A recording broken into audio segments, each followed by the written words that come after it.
Coming up on this special report, coronavirus has disrupted every facet of daily life, from healthcare to school to the restaurant industry. Plus, is it possible to escape the virus on an isolated ranch? All this and more coming up on Brockport News for You next.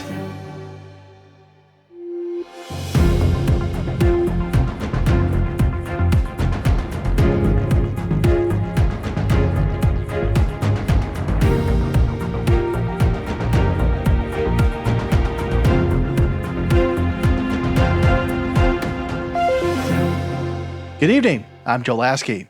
Our own Nate Mundt has more on what nurses are dealing with in hospitals throughout the state and the nation.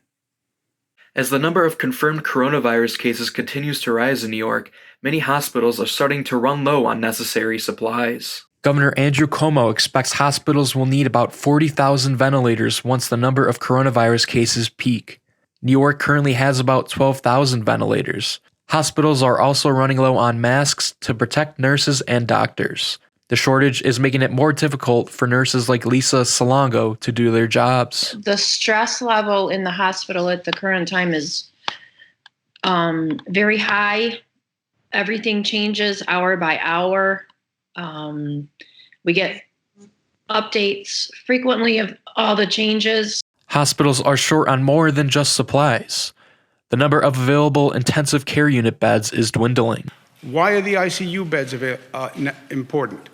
Because the people who come in, vulnerable populations, older people, underlying illnesses, respiratory problems, they need the ICU bed. They need the ventilators.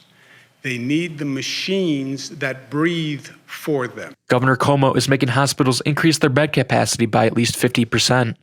All unnecessary surgeries have been canceled or rescheduled to make more room for COVID patients. President Trump said that much-needed supplies are on their way to New York.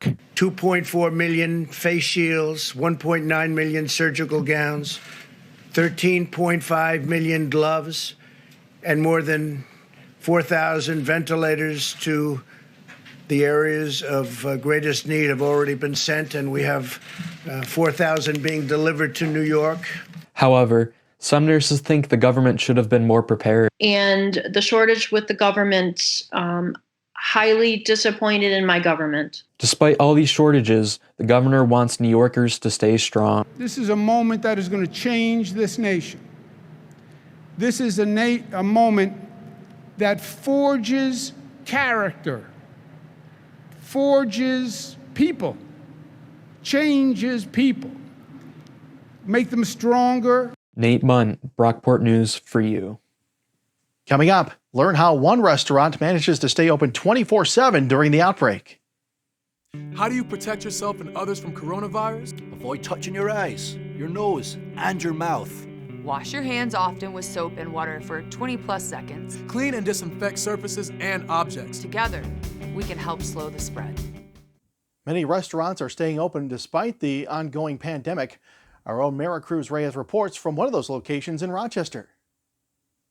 Governor Cuomo's order may have taken away your ability to sit down at your favorite local restaurant, but many places are figuring out ways to serve their loyal customers. Mark's Texas Hots on Monroe Ave is one of the few places in Rochester that is still welcoming customers. Marcus Grumbles, the owner of Mark's Texas Hots, says they're practicing social distancing so customers can still grab their favorite meal. And if we can pay the people to work here, if I close, I make no money anyways. But if I just stay open and pay, half my stuff, they make some money because these guys, they need money every week. And nobody, to leave too.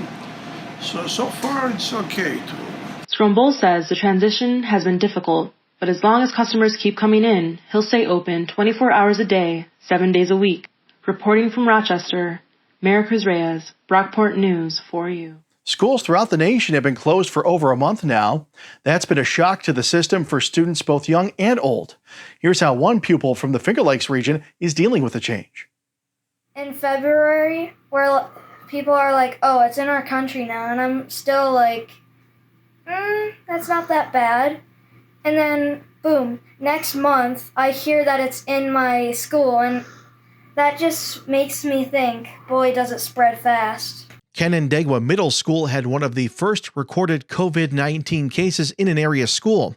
CMS was forced to close, and James says keeping up with schoolwork in an online-only format has been difficult.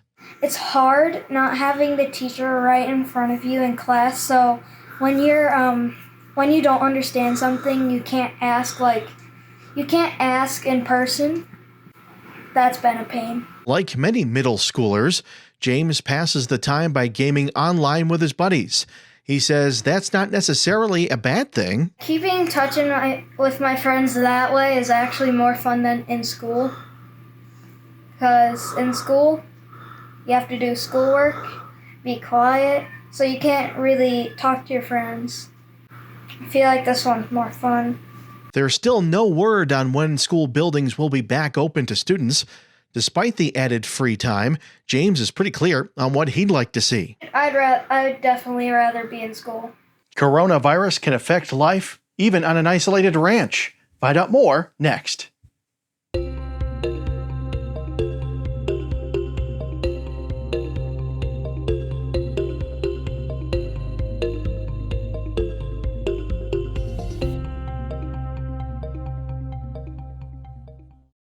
Our own Marty Fireben reports on what's going on at the nation's airports. Airlines are seeing a decline in travel amid the COVID-19 pandemic. All 50 states have declared a public health emergency, and many states have enforced travel restrictions. People are encouraged not to leave their homes for any non-essential travel. As a result, airports have been eerily quiet. Citizens who are traveling are urged to practice social distancing and wear face masks. Face masks are now required by law in some states, like New York. Many airlines, like Southwest, are taking initiative by canceling flights to and from high-risk areas and checking passengers' temperature upon landing. These airlines are also offering more flexibility with flight cancellations and rescheduling in an effort to slow the spread of the virus.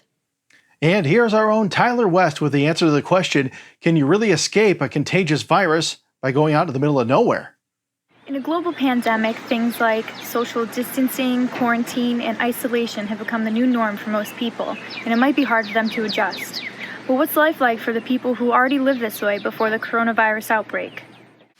Jim and Marilee Towers own the Cathedral Oaks Ranch about 10 miles outside of Yorktown, Texas. For them, isolation is nothing new. On the ranch, we're so isolated. You can probably see behind me, we live in the woods.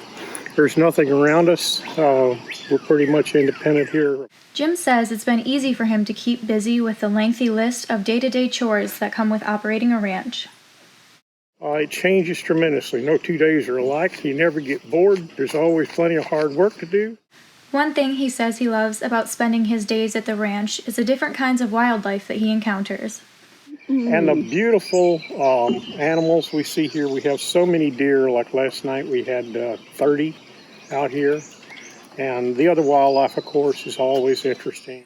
Even though life at home seems pretty much the same for Jim, things have been a little different for Marilee. She says she misses the small things about life before the coronavirus outbreak. We go to the grocery store or something, but you're wearing a mask, which is like another level of isolation. You can't tell if someone's smiling at you. I'm a hugger. That's, it's a southern thing, but down here you don't shake hands, you hug. And I miss that. Marilee misses the book sales at the local library. She says it's not just about the books, but about the people. Enough to read. I probably got 1,000 books set aside, but there's just something about interacting with those people that I really enjoy. Jim and Marilee both seem to agree that in a time like this, it's easy to see that the small things in life are so often the big things, like a smile, a hug, or the cats and dogs all getting along. Reporting from Yorktown, Texas, I'm Tyler West. That's all we have for today. For more on journalism, public relations, and broadcasting at Brockport, follow us on Twitter at BrockportJRB. Remember, stay safe by remaining indoors as much as possible and keep up that social distancing. On behalf of everyone here at Brockport News for You, I'm Joe Lasky. Good night.